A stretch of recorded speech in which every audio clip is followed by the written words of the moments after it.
Bambaataa'S formed the Zulu Nation, a dedicated following of local hip-hop enthusiasts who organised parties and then put the money they made into community self-help projects.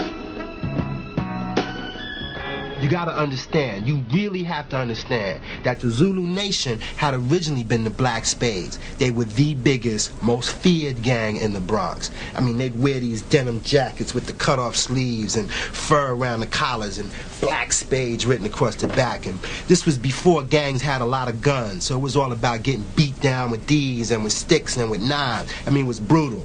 And Bambaataa'S had the inspiration to stop this gang-banging nonsense, stop killing each other, and let's get creative. So he turned one of the most violent street gangs into one of the most influential cultural organizations. His status was literally legendary. When you heard of Afrika Bambaataa and the Zulu Nation, there was a whole section of the Bronx that was under his command. Well, the name Zulu Nation inspired me when I seen a movie back in the early 60s which featured Michael Caine called Zulu. That movie just stuck with me. It was just, you know, inspirational seeing the people of Africa fight for what was theirs. I said, you know, one day I want to have me a Zulu Nation. Bambaataa'S personal conversion from gang leader to hip-hop DJ set a trend that swept the Bronx. Kids who would previously have joined gangs began channeling their energy into hip-hop, literally taking to the streets with speakers and turntables. We just went to the nearest light pole and just plugged in and did, you know, and got our juice. You know, and the police used to come by, you know, even though that was illegal, they allowed us to do it, you know what I mean, because it contained us, you know what I mean? They knew that, you know, as long as a block party going on, that's where everybody...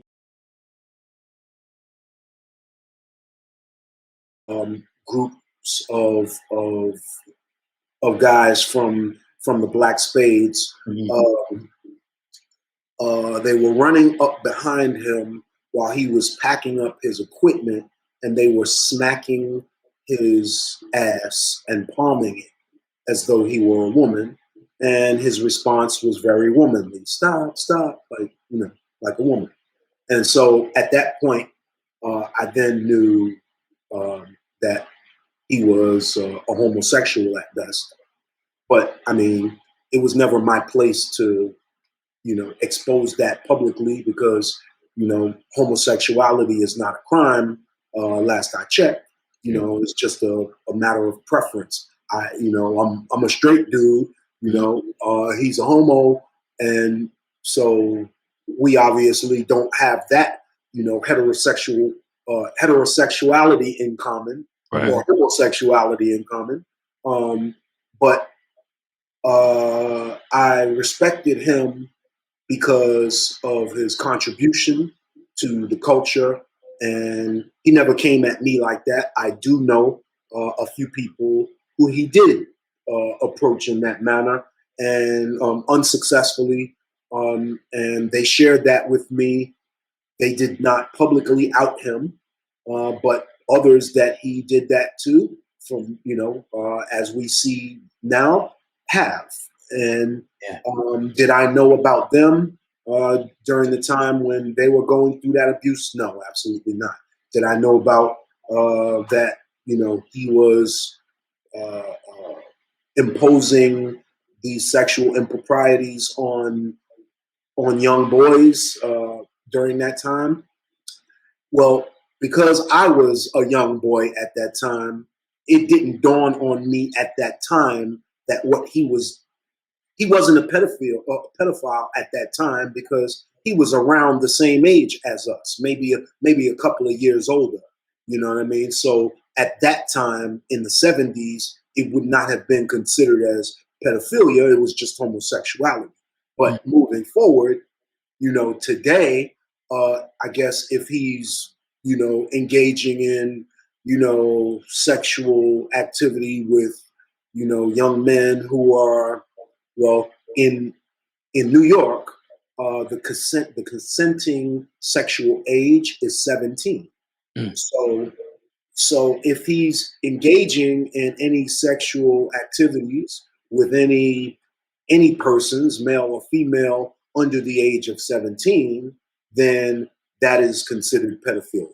But other than that, I would imagine that once they turn 17, that is a consenting age, and so you're not liable for any legal recourse as a result of that.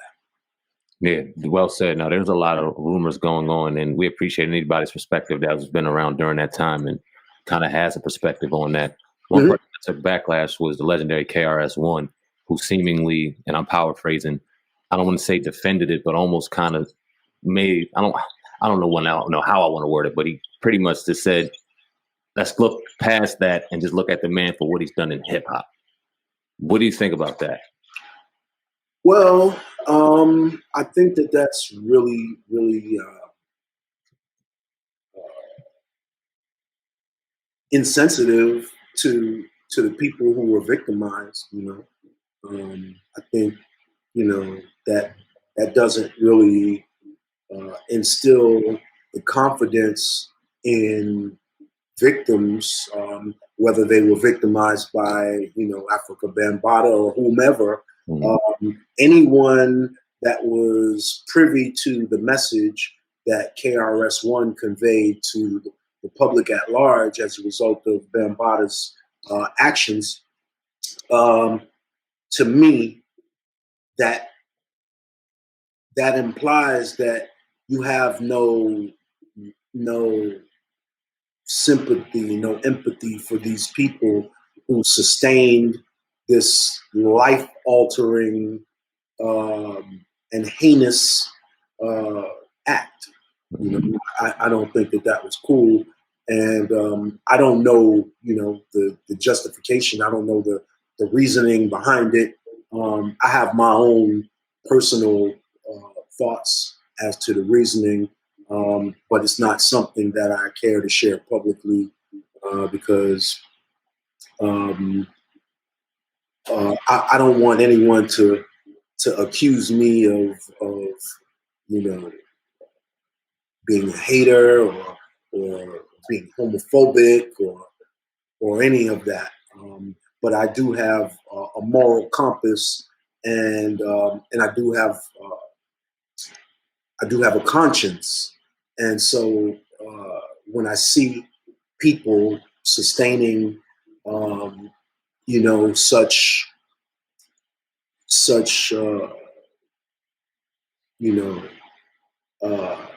heinous, like when I see people going through these things and they come out of it affected, and then the people who are the culprits,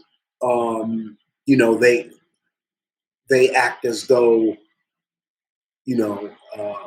they're innocent, or they don't have any kind of sympathy for the people who sustain these crimes at their hands. Yeah.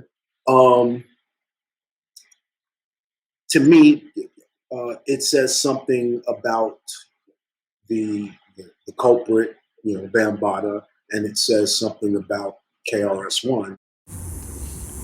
Hi guys, so it's interesting how all this stuff is kind of coming up right now, because I had been working on this video, and at first I was trying to decide what this direction I really wanted to take, what I was trying to say with the video. But I wanted to touch on a documentary that someone here, producer, director, her name is Leela Wills. She put together, I think she put it together like 3 or 4 years ago, but she is bringing the documentary to YouTube, and she changed the name of it. I think she may, Star from the Star Report, if you guys are familiar with him, who's also here on YouTube and was in radio for many years, may have something to do with it as well. So I think he talked her into kind of changing the name of it to the first gay family of hip-hop. And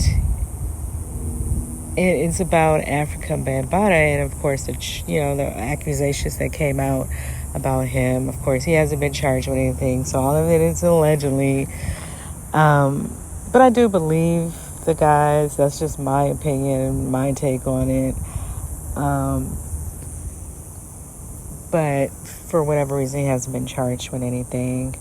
And then I think Ron Savage kind of pulled out from her. Well, he has some statements out here where he was saying he didn't agree with her documentary. And some people are saying it's because some of the members of Zulu Nation don't like the fact that she changed the name and what she changed the name to. However, when you really think about who Afrika Bambaataa is and his, place in hip hop, then you kind of understand why they would use that name. Obviously hip hop today is very, very, very different than it was from the beginning of it. And not to say that these people were not there, but clearly they were not open about who they were, at least not to the public. Because I was very surprised to hear all these stories, to be really honest with you guys. But let me know what you guys think if you're watching it. What do you think about it? What do you think about Ron Savage actually participating in the documentary and then pulling out from it, wanting to take the statements, not wanting her to run, I guess, him speaking in the documentary. Let me know what you guys think about it. If not, go over to her channel and check it out. Layla Wells, or you probably can pull it up from the title. And it's also interesting how it ties into all of these guys that are, the Brother Polites, the Young Pharaohs, the Sonators, and whomever else is on YouTube, and some of the teachings and things that they follow, because all of these people are following under some of the same, principles and beliefs and what have you. So let me know what you guys think about all of that and how all of this stuff is coming up and coming out. And I'll see you in the next video.